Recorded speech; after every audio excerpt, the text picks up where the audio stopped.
it is now a red pine plantation in Wood County. The project itself requires the primary preferred sites require 1,200 acres of land to support the primary design. And they have also filed in their application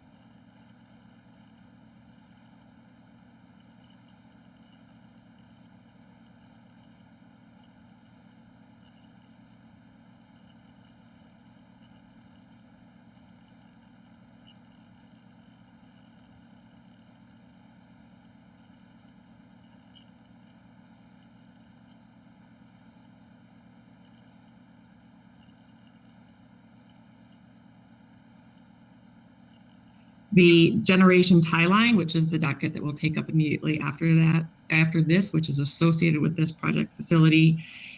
That is a 138 kV line that will be owned by American Transmission Company. They have proposed 2 alternative routes, which we will get into in that case. In this instant case, we've had 2 interveners, Renew Wisconsin and ATC. I don't have any further opening comments on this project. I don't know if either of my colleagues want to have any further opening comments before we get into, as usual, staff has prepared a decision matrix for us to walk through the criteria and the statutory criteria for approval of this. This is a merchant plant, so we will not be discussing the price, nor do we have to look at need. So we will only be discussing the criteria under Chapter 196 that is applicable to merchant plants. I do not. Nope, okay. I do not have any opening comments. Thank you. Commissioner Huebner? I do not have any as well. Thank you. Okay. All right. So let me grab the right decision matrix. In the 100 docket, we will go through again the decision matrix that's been prepared for our review. I also understand that there's no need, there's a number of uncontested items that are listed in the decision matrix as our guide, and I also understand that there's no need to discuss those uncontested items, so I'm going to just skip over reading what those are. So issues 1 and 2 are uncontested. Issue number 3 is the question of whether, if approved, the proposed project would comply with 196-491 3D6 and not unreasonably interfere with the orderly land use and development plans for the area. I'm at alternative 1 here. I think that the utility or the merchant here did a good job, like we've seen in some other projects before us, where they have gone out and worked well with the local officials and met and done their homework on what the local zoning is. They have also worked well with plans to return the land to its current state upon decommissioning. So I think that while there's always some impact to every single thing that we approve here, this is not going to be an unreasonable interference with the land use, and I think the record fully supports that. So I'm at alternative 1. Chair Bach. I agree. I'm at alternative 1, and I'll just reiterate what we've seen in the past with merchant plants. If you put the work in ahead of time and you work with the county and the local units of government along with the communities, it shows up when the application gets to us. So I think that was apparent here as well. So I'm at alternative 1. Commissioner Huebner. I too am at alternative 1 here, and I'll just say I thought, as you both said, the work with the town and the county, very important, I think very helpful to us in making these decisions. And then there's not another spot to just make a general comment about the public support, but I thought there was pretty good public support across the board from citizens as well as the chamber. And a little unique to this one, some really good insights and support from Mid-State Technical College, thinking of this as an educational opportunity. So all of that to me shows the support and positive impact this project can have. So alternative 1. All right. Issue 4 is uncontested. Issue 5 is whether or not the design and location of the project is in the public interest, considering the siting criteria, or whether or not we should modify any of the proposed siting criteria. Here again, I think that they worked well with the community. Again, their setbacks are reasonable. There's nothing in the record to indicate that this was not in the public interest. As Commissioner Huebner just said, there was some public support identified for it. We also had some comments made on the environmental assessment that we will discuss in a little bit as well. So I'm at alternative 1. Chair Locke. I'm also at alternative 1. Commissioner Huebner. Yeah, I too am at alternative 1 here. And I think one of the things, there were some residents expressing concern. I think one of the things this project has done well is to keep intact a 50-foot buffer of trees around the project so that there's not going to be a visual impact to the extent that we've seen in other projects where there isn't an existing treed area around. So that's unique to this, but I think a good move to help with some of those residents that had concerns about visual impact. Okay.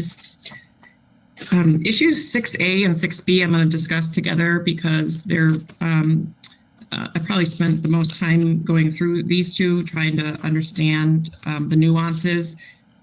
Minor route adjustments are something that, it's not something uncommon that we have approved in transmission lines and some other cases. It's a little newer for us to look at these now that we're seeing more solar projects. And I think as we work through them, we maybe learn a little more each time and perhaps need to provide more clarity to our process and what we're doing to and how we're understanding this. So here's how I read issues 6A and 6B. And this is also, I want to speak for the applicant here, but I think maybe there was some confusion or blending of the issues as well that I also had. So again, this is whether or not we should give some flexibility for the location of the solar arrays. So overall, again, they have filed what they call their primary arrays, and then they have an alternative set of arrays. And the proposed, they're using proposed solar arrays, I think, as their primary. 6A to me says that, are there any of those either in their preferred or the alternative that we do not believe should be utilized for whatever purpose? I don't believe, based on the record, that anything in the preferred or in their alternative array locations should not be allowed. So I also then would allow the utility, the constructor, to have that discretion, because we know not everything is known at this point once they get in the field, that if for some reason they can't use one of their preferred sites and they have to go to the alternative site, because I believe all of the alternative sites are viable and valid under the law, I don't think they need to come back to us for another process to ask for that. I do think they need to come back and tell us and file a notification, but I don't want to create another process that they have to then get an okay, because we've already okayed that. So I don't know what that makes for the position under, what other alternatives, but to me, all of the proposed arrays, either their preferred alternative sites, are fine. If they use an alternative site, notify the commission, and that way we know if there's any landowner or other issues coming down later on. So that's where I'm at on 6A. On 6B, to me, that's more of if they have to utilize something different than their preferred or their alternative site, and the alternative's not working, they have to do some minor adjustment, then yes, they should come back to the commission under what we see as the minor route adjustment type of process, file an indication with staff, and I believe that's there's criteria that was listed in the EA on page, it's at the top of page 9, that they should let the commission know if there's as long as there's no new landowners impacted, as long as the affected landowners have agreed to the change in writing, and no new resources are affected or additional impacts that were not described in the EA, then it is permissible to make that minor route adjustment. If it falls outside of those 3 criteria, then I think it does have to come back for further discussion and review. So I hope that makes sense. Took for a while to me to get that sense. So Chair Bach, your thoughts? Okay, so thank you. Commissioner Nowak, so for 6B, you're at Alt 1. Is that correct? Yes, but Okay. yes, I do want them to get approval and demonstrate still that, there's that 3 criteria that I listed. Right, Yeah. okay. And then so for 6A, To me, are you, it's like alternative 3, but then notify the commission. Yeah. right, okay. So I will say similar, it sounds similar to you. I was kind of a little bit scratching my head as to why the applicant didn't support the Alt 1, because I look at the way I always look at Alt 1 is, okay, give us all of your proposed sites. And if we see a problem, we can talk about it and maybe use an alternate to sub in for a preferred to accommodate a change. But in this case, we don't need, there's nothing, at least nothing that I found where I need to do that, where I need the ability to take an alternate site and then sub it in for a preferred. But that's not to say that maybe something will come up between the time our order is issued, if we approve this project, and the time that they start construction. So I always look at this as, okay, here's the bucket of preferred and here's the bucket of alternate sites. And if we have a problem with any of those, regardless of what bucket, now's the time for us to talk about those. But I'm fine with both buckets. I wouldn't throw any out. But I still would give them the ability that if they get out into the field and they say, actually, this alternative site actually works better, I wouldn't want them to be unnecessarily handcuffed from making that swap, because I think that they're all permittable. So for this one, I was at Alt 3 only because it appeared that the applicant didn't want it.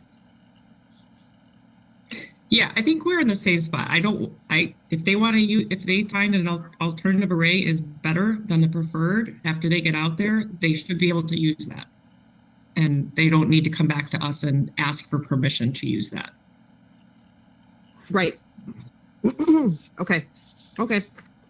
So they just I just added that they should just notify us of that change, so we see it in the final project design. Okay, that's fine with me. And then for 6B, I was at Alt 1. And it's the same sort of, this to me is just a routing change. And so long as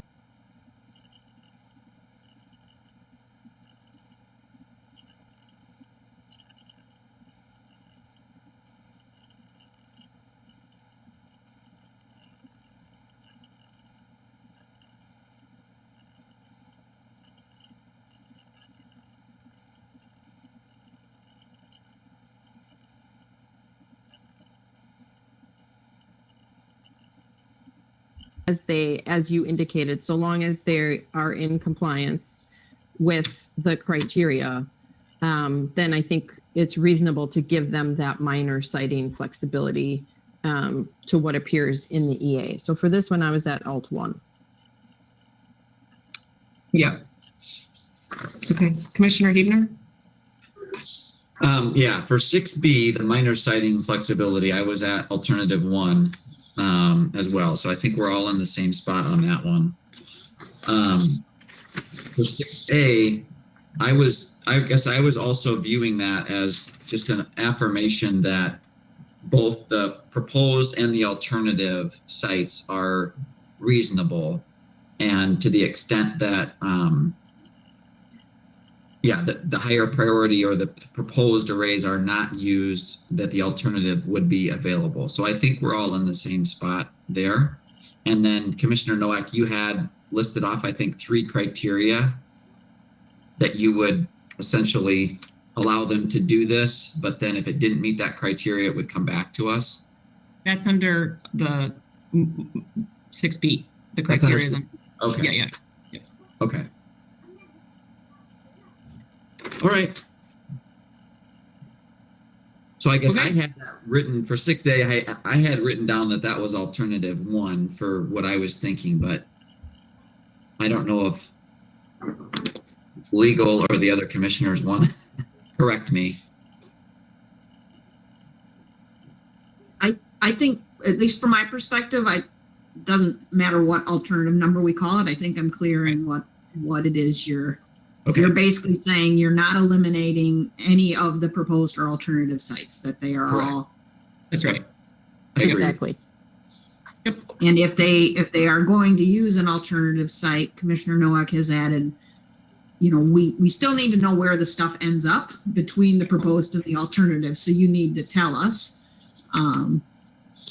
And then you're applying 6B is that and I think you're all in the same place, that if you need to go someplace else other than the proposed or the alternative, Yep. you can, and you have an MRA, but if it doesn't meet those MRA criteria, then that is more of a change in location. Right. That's right. That's right. Exactly. And back on 6A, the max capacity is still 150 megawatts between. Correct. Yes. Yeah. Okay. Yes. Okay. All right. Issue 7 is the list of standard conditions that, standard generic conditions that are attached to a lot of the solar orders that we're now seeing.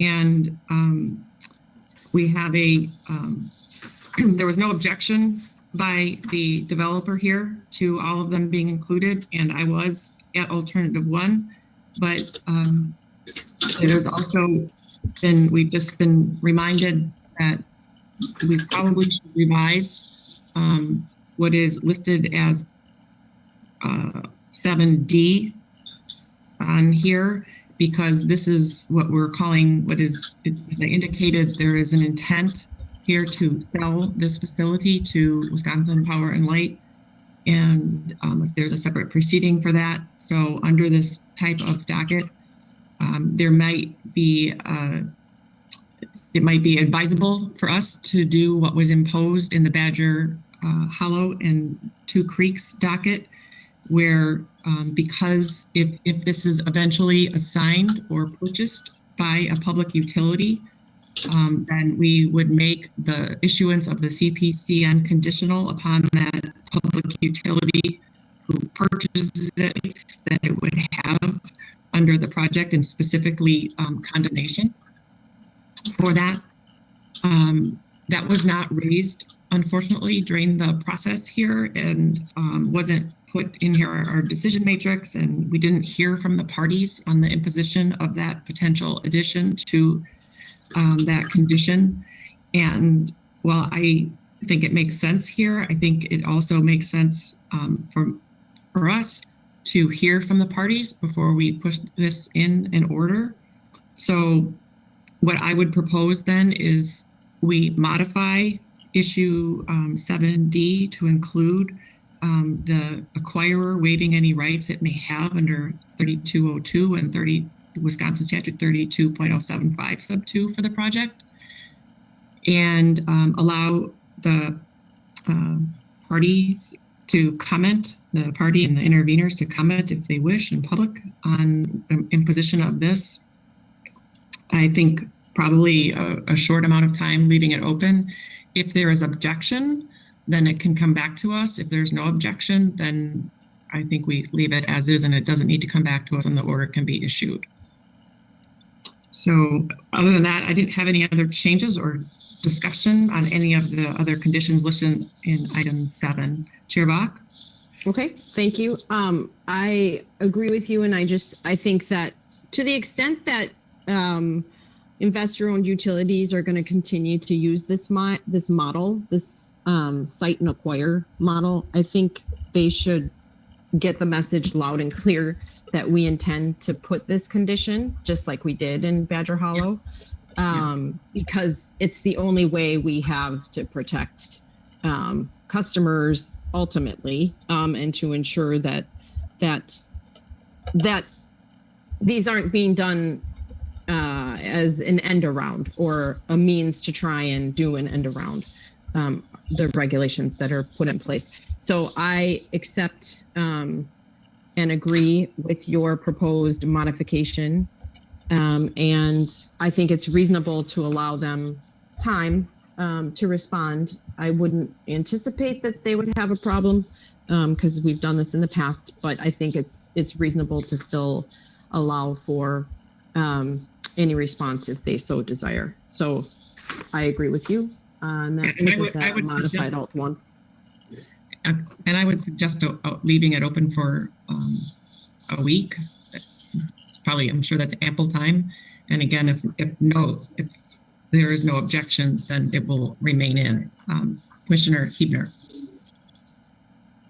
Yep, I'm in the same spot as you both. I would accept all of these conditions as listed, and I would accept your proposal, Commissioner Nowak, along with your 1 week comment deadline for hearing back from the parties. Okay. Excellent. Issue 8A is actually the next series of issues are some more project specific conditions. This one relates to whether or not the Wood County Solar shall implement the environmental review's recommended actions to protect 2 special concerned butterfly species by completing a host plant surveys, and if found, then minimizing or avoiding impacts to those host plants, and including that host plant in the native seed mix used during restoration. Here I am at alternative 3. I agree here with the developer here that they've already completed the surveys. I think they've pretty much already agreed to do what is in the ER, but I think it is best for us to leave more discretion here, based on what they find later on, rather than to mandate something because we don't know what the survey will find. So I think I am confident that the developer here or whoever ends up doing this later on is going to follow the actions in the review as they've indicated here in the record. So I'm at alternative 3. Chair Bach? Okay, for this one, I was actually at alt 1. I do think that this particular order condition can help to mitigate any potential impacts. So for this one, I was at alt 1. Okay. Commissioner Huebner? The way I understood it, there was kind of 3 subparts to this, and one was related to conducting surveys, and the developer identified that those surveys for the host plants had been completed. Right. And so my inclination here was actually to be at alternative 2 and to have them minimize the impacts as this is described related to the special concern butterfly species, and then also related to using plant seeds for the wild lupine, but not to include the surveys, as my understanding is that those don't need to be repeated. So I was at the modified, including the minimize impacts and include the use of the plant seeds, but not to survey anymore. So just a follow-up question on that, Commissioner Huebner. My understanding is the survey was just for 1 year. Is that your understanding as well? So I was just thinking that maybe 1 year was not enough. I don't feel, particularly strongly, so I could join you at your modified alt 2, but I do think something's necessary. Yeah. So I'm happy to join you at alt 2. Okay. As you modified.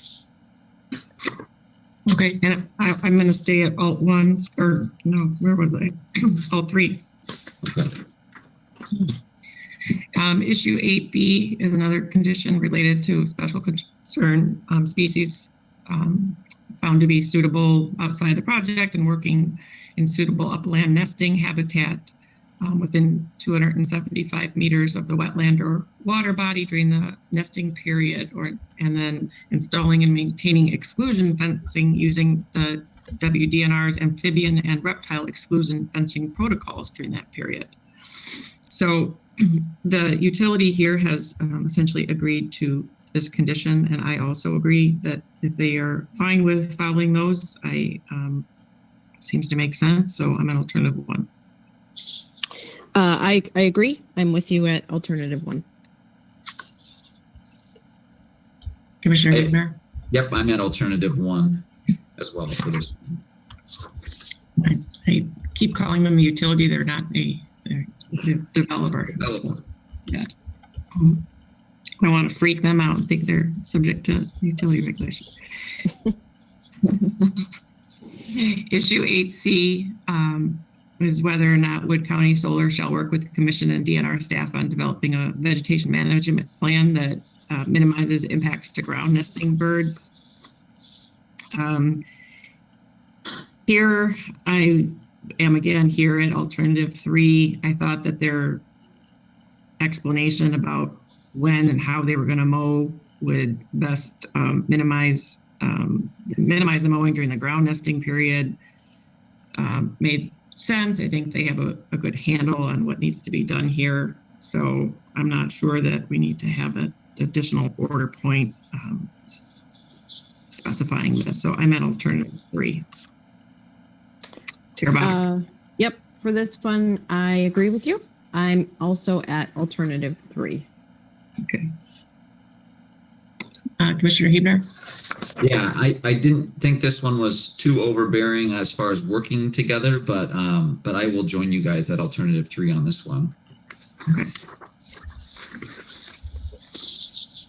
Issue 8D is whether Wood County Solar shall conduct a third-party analysis of the heat island effect for the project. This concept of the heat island effect was raised by one of the public commenters. There was a little bit of discussion about it from commission staff in there, and whether or not solar, large-scale solar projects develop what they call a heat island effect. And I'm not going to try to get into the scientific discussion of what that is, because I think it's still probably under debate what it even is and if it is occurring. There is, I think, some study of this in different areas in the U.S., but I don't think the record here supports that there is enough here to support the theory that this might exist. Renew weighed in on this and felt that it should be done on a smaller scale or an existing project, and that should be paid for with ratepayer dollars, which I didn't quite follow that line of thinking on that. But to me, I'm at alternative 3 here. I don't think the record supports doing this study. As I finished reading this, I thought if this is something that this is a great project for a grad student to go out and do, and it's not something that this commission should be ordering in its dockets. Chair Bach. I agree with you. I'm at alt 3. I didn't find enough evidence to support such a condition to do such a study. I imagine it's something that we'll hear about in the future. And like you said, maybe it's a potential project for a graduate student, or maybe there will be some other means of studying this if and when this becomes that is worthy of that study. But in this particular case, I wasn't persuaded that it's necessary. So I'm at alt 3. Commissioner Huebner? Yeah, I'm at alternative 3 as well. The record didn't to me show that this was needed, or even hypothesized that this could possibly happen. just the way my understanding of what they're proposing could happen, I would need to see quite a bit of evidence that this is going to be a problem in Wisconsin, especially when you've got trees still surrounding the entirety of this project. So I'm at alternative 3. Okay. Issue 8E relates to the stray voltage testing, which again, we've seen at other projects. This would propose that they make available stray voltage testing at each agricultural confined animal operation with 1/2 mile of the project area prior to and after project is energized. However, there is evidence in the record that there are no livestock operations within 1/2 mile of the project. So to me, there is no need to have this type of condition at all in the project. I think that we need to be a little more intentional and maybe clear. We should only be putting things that are completely necessary into here. So I'm at alternative 3. It's not necessary to put this in here since there are no livestock operations in the area. Chair Bach. I agree. I'm at alternative 3. Commissioner Huebner. Yep, alternative 3 on this one. Thank you. Issues 8F and G and 9A are all uncontested. Issue 9B is whether or not the project will have any undue adverse impact on other environmental values as provided in 96-491-3B4. Here I'm at alternative 1. Chair Bach. Agreed. Alternative 1. Commissioner Huebner. Yep, alternative 1. And then our final cleanup question is whether or not we should grant a CPCN for the proposed project.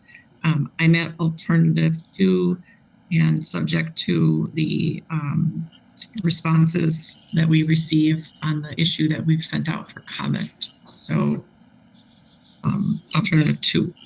Chair Bach. Yep, I agree. Alternative 2. Commissioner Huebner. Yep, I'm at alternative 2, and I'll just take a moment to point out here with this approval today, from my records and understanding, this will be the 6th solar CPCN that we've approved, and now surpassing 1,000 megawatts of approved solar through the commission approved projects. So a little bit of a milestone today. Okay, I will then move that we approve the application of Wood County Solar in docket 9803 CE 100, subject to our discussion today. Second. All in favor? Aye. Oops, sorry. Sorry about that. Okay. Okay. The next item is agenda item 5. It's docket 9803 CE 100. I've already introduced this. This is the generation tie line to the solar docket, to the transmission system. So we also have indicated separately to the commission secretary that we do not need to discuss, there's no need to discuss any of the uncontested items. So I will not be reviewing those items that have been teed up for our discussion in the decision matrix. So the first item that is contested, so to speak, is issue item 3 in the decision matrix, and whether or not the generation tie line would unreasonably interfere with the orderly land use and development plans for the area involved. Here again, I'm at alternative 1. I think they did comply, as we'll get into the route selection later. There is a lot that's along an existing transmission line and highway corridors. So I think the interference here will not be at an unreasonable level. Chair Bach. I agree. I'm at alternative 1. Commissioner Huebner. Yep, alternative 1. Issue 4 is which route we should authorize. As usual, there are 2 proposed routes for the tie line. They're not that dissimilar in nature as far as length. Route 1 is 3.9 miles, and this one parallels either transmission line or road right-of-ways for about 85% of its length. The second route is 4.3 miles long. It's about 2 miles parallel to about 2 miles of existing transmission line. which is about 47% of its length. And then it separates from Route 1 heading east into land owned by the applicant itself. Both routes would share a common path for about 2 miles. I think that the best route here is alternative 1, due to it, 1 being shorter and a greater percentage of it following the existing transmission line and right of way and fewer impacts. Chair Bach, so I'm alternative 1. Yep, I agree. It's more cost effective as well, and it is preferred by the local community. So I'm at alt 1. Commissioner Hebner? I'm at alternative 1 as well. Thank you. Okay. Issue 5 is minor routing flexibility, which is a lot easier than the discussion we had in the last docket on minor routing flexibility. And I do believe here it makes sense, as we do in most, whether they're large or small transmission projects, believe that minor route flexibility is necessary. So I'm alternative 1. Agreed. Alternative 1. Commissioner Hebner? Yep, that's alternative 1. Okay. Issue 6 is the list of all of the standard conditions and the construction orders.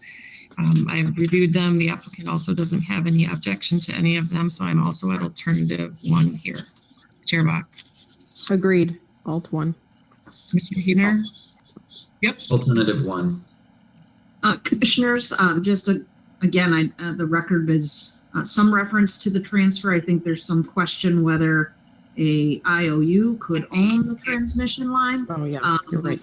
The same discussion that you had relating to above, you might want to consider for the 101 docket as well. But admittedly, there's a question as to, I think, whether Alliant could in fact own this line. Mm-hmm. Is it in their application to purchase? I don't know. There is reference that of the potential sale in the 101 application in response to data requests. But we could do the same process, and if it's not needed and now it's not going to be transferred.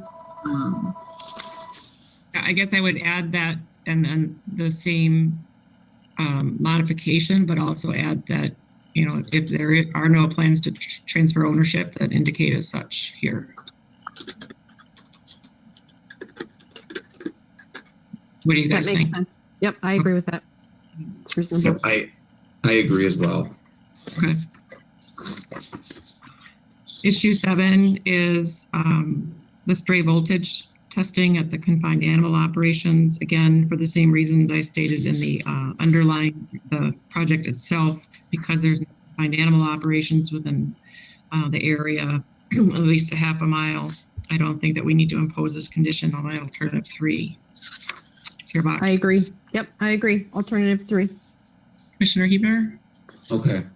Yeah, it was my understanding that when we do kind of tie lines or any transmission line, that this is a fairly standard condition related to the transmission line. So I was coming in at alternative 1 here.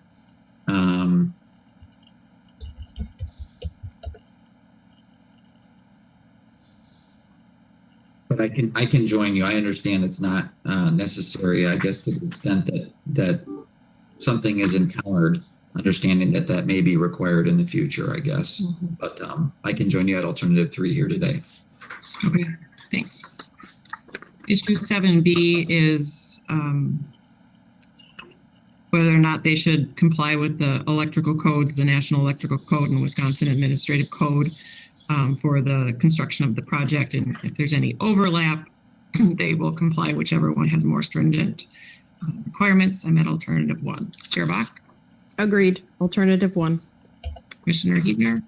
Yep, alternative 1. Issue 8 is whether or not the commission has complied with WEPA. And I believe that is correct. We did. I'm at alternative 1. Chair Bach? Agreed. Alternative 1. Commissioner Hebner? I agree. Okay. And then Number 9 is whether or not we should grant the proposed project, and a yes, pursuant to the conditions imposed and our discussion today. Bierbach Agreed. All two. and Commissioner Hebner. I agree. All right, then I'll move in docket 9803 CE 101 that we approve the application of Wood County Solar Project for the generation tie line pursuant to our discussion today. Second. All in favor? Aye. Okay. All right. That concludes our official business for today. The next open meeting is scheduled for Thursday, January 14th, 2021 at 10:30 a.m. May we have a motion to adjourn? We stand adjourned until January 14th. Second. All in favor? Aye. Aye. All right. We're adjourned. Thanks, Thanks. everybody. Bye-bye. Bye-bye.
11 acres.